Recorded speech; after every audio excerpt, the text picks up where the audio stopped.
TFC spiritual ప్రేక్షకులకు స్వాగతం. ఈ వారం రాశిఫలాలు పరిశీలిద్దాం.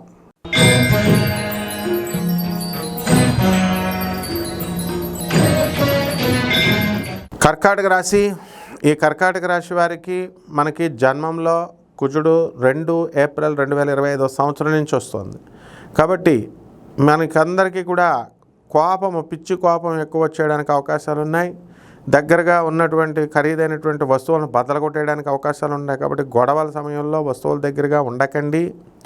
అలాగే రవి బుధ శుక్ర రాహు శని గ్రహాలు మీనరాశిలో, కేతువు మనకి కన్యా రాశిలో ఉండడము, కుజుడు మరి 2 ఏప్రిల్ నుంచి కర్కాటక రాశిలో ఉండడము, మరి అలాగే ఈ యొక్క గురుడు వృషభంలో ఉండడం వల్ల విద్యార్థులందరూ కూడా బ్రహ్మాండంగా చదువుతారు.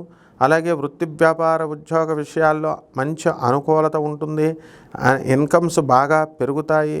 ప్రమోషన్స్ రావడానికి ప్రయత్నిస్తున్నటువంటి వాళ్ళంతా కూడా ప్రమోషన్స్ రావడానికి అవకాశాలు ఉన్నాయి. ఉపాధ్యాయ వృత్తిలో, స్వతంత్ర వృత్తుల్లో, లాయర్లు వీళ్ళంతా కూడా వృద్ధి చెందడానికి అవకాశాలు ఉన్నాయి. విద్యార్థుల సమ్మెల్లో మీరు పాల్గొనకూడదు, మీ ఫ్రెండ్స్ చేస్తున్నటువంటి సమ్మెల్లో. అలాగే మీ చదువు భగ్నం అవ్వడానికి అవకాశాలు ఉంటాయి. ప్రొఫెసర్లకు అనుకూలంగా చక్కగా మీరు మీ డ్యూటీస్ మీరు చేసుకుంటూ ఇంటర్నల్ అసెస్మెంట్ మార్క్స్ ఉంటాయనే విషయం గుర్తుంచుకొని బిహేవ్ చేయండి. అలాగే ఈ యొక్క కొత్త కాలేజీల్లో ప్రవేశాలు కోరుకునేటటువంటి వాళ్ళకి కోరుకున్నటువంటి కళాశాలలో కాస్త అటు ఇటులో సీట్లు దొరకడం అనేటటువంటిది మీకు సంతృప్తినిస్తుంది.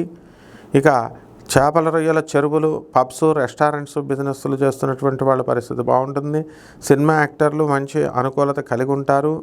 అలాగే ఈ యొక్క ఇంతకాలంగా మీకు పనులన్నీ కూడా ప్రతిదీ 1కి 2 సార్లు ప్రయత్నించాల్సి వచ్చేది. ఇప్పుడు కాస్త స్పీడ్గా ఈ యొక్క నెలలో అవడానికి అవకాశాలు ఉన్నాయి. అప్పుల బాధలు ఇంకా అలాగే ఉంటాయి. మీకు ఎవరైతే డబ్బులు ఇవ్వాలో అటువంటి వాళ్ళు డబ్బులు తీసుకొచ్చి ఇవ్వడానికి అవకాశాలు ఉంటాయి. ఆర్థికంగా మీరు కాస్త వృద్ధి చెందడానికి అవకాశాలు ఉన్నాయి. విదేశాలలో స్థిరపడిపోయినటువంటి వాళ్ళంతా కూడా మీరు తిరిగి ఈ దేశానికి రావడానికి అవకాశాలు ఉంటాయి. కాబట్టి ఈ విధంగా మనందరం కూడా బంధుమిత్రులతో విందు వినోద కార్యక్రమాల్లో పాల్గొనాలి అనే ఆలోచన వస్తుంది. మరి అదేవిధంగా ఈ ఆధ్యాత్మికంగా ఇప్పుడు చైత్ర మాసంలో వచ్చేటటువంటి వసంత నవరాత్రి పండుగలు ఉన్నాయి. దీంట్లో ఆధ్యాత్మికంగా మీరు అనేకమైన పూజలు చేస్తూ ఉంటారు. లేకపోతే పరిహారాల దగ్గరికి వచ్చేసరికి మీరు చక్కగా ఈ చైత్ర మాసంలో వచ్చే వసంత నవరాత్రుల పూజలు చేసుకోండి.